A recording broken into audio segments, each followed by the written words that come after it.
తులసి spiritual ప్రేక్షకులకు స్వాగతం. ఈ వారం రాశి ఫలాలు పరిశీలిద్దాం. ఓం వసుదేవసుతం దేవం కంసచాణూరమర్దనం దేవకీ పరమానందం కృష్ణం వందే జగద్గురుం. ఓం శ్రీ రాధాకృష్ణాభ్యాం నమః. ఓం శ్రీ దుర్గామల్లీశ్వరాభ్యాం నమః. ఓం కృష్ణం వందే జగద్గురుం అర్జునం వందే జగదేక వీరం. మనకి ఈ వారంలో మనకి ఏ గ్రహాలు ఏ రాసుల్లో ఉన్నాయో ఒకసారి చూద్దాం. శని వక్రించి మీనరాశిలో ఉన్నాడు, రాహు కుంభరాశిలో ఉన్నాడు. మరి ఈ యొక్క రవి శుక్ర బుధ గ్రహాలు మనకి ఈ యొక్క తులారాశిలో ఉన్నాడు. కుజుడేమో వృశ్చిక రాశిలో ఉన్నాడు, కేతు సింహరాశిలో ఉన్నాడు. అంతే అయిపోయింది. అలాగే బుధుడు వృశ్చిక రాశిలోకి వస్తాడు. అలాగే శుక్రుడు 26వ తేదీకి వృశ్చిక రాశిలోకి వస్తాడు.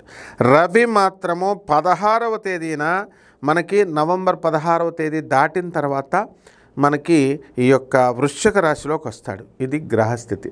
అంటే మొదటి 2 వారాలు మనకి ఈ యొక్క 16 నుంచి 22 కాబట్టి కంపల్సరీ రవి వృశ్చిక రాశిలో ఉన్నాడు. మరి ఇక్కడ ఎవరున్నారండి అని అంటే శుక్ర బుధులు మాత్రమే మనకి తులలో ఉన్నారు. ఈ విధంగా ఒక్కొక్క రాశి వారికి ఎలా ఉంటుందో చూద్దాం ఇప్పుడు.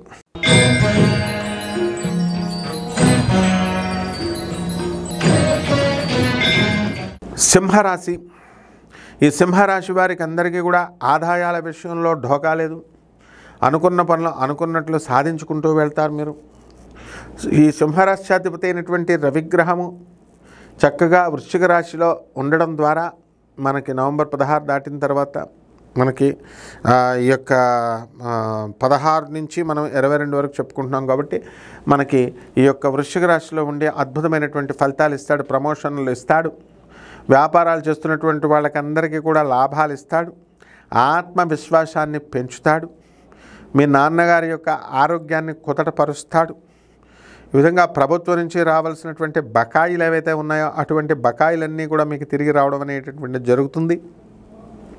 మీ ఆలోచన విధానాలలో మార్పు అనేటటువంటిది రావడం జరుగుతుంది. ఎప్పుడూ దూకుడుగా చక్కగా చలాకీగా ఉండేటటువంటి మీరు మరి ఎందుకులే మనకి అని చెప్పి సైలెంట్ అయిపోవడము అనేటటువంటిది మీరు నేను గమనిస్తూ ఉంటాము. ఈ యొక్క రాశి వారికి ఇలా జరుగుతుంది. కాబట్టి ఈ సింహరాశి వారికి భార్యాభర్తల మధ్య కొట్లాటలు అనేటటువంటివి లేవు, కానీ వితండ వాదాలు చేసుకుంటారు.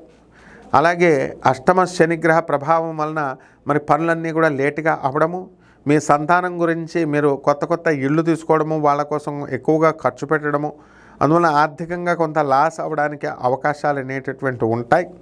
కాబట్టి మీరు సింహరాశి వాళ్ళు కాబట్టి లెక్క చేయకుండా ఠాట్ అంటూ చక్కగా ముందుకు తీసుకెళ్తారు. సో ఉదారత్వం కూడా చాలా ఎక్కువ ఉంటుంది. ఈ యొక్క దేవాలయాలు తర్వాత దర్శనాలు ఇవన్నీ కూడా బ్రహ్మాండంగా చేస్తారు. ఈ సింహరాశి వారికి అందరికీ కూడా మనకి ఈ రాహు జపం చేసుకోండి, అలాగే ఈ శని జపం చేసుకోండి. రాహు స్తోత్రాలు శని స్తోత్రాలు చక్కగా మీరు చేసుకొని ఆ రావి చెట్టు చుట్టూ తిరుగుతూ సూర్యనారాయణ మూర్తికి మీరు నమస్కారాలు చేసుకుంటూ సూర్యనారాయణ నమస్కారాలు జిల్లేడు పువ్వులతో ఈ యొక్క సూర్యనారాయణ మూర్తికి పసుపు రంగు పువ్వులతో సూర్యనారాయణ మూర్తికి బృహస్పతికి చేసినట్లయితే బ్రహ్మాండంగా ఉంటుంది. శుభమస్తు.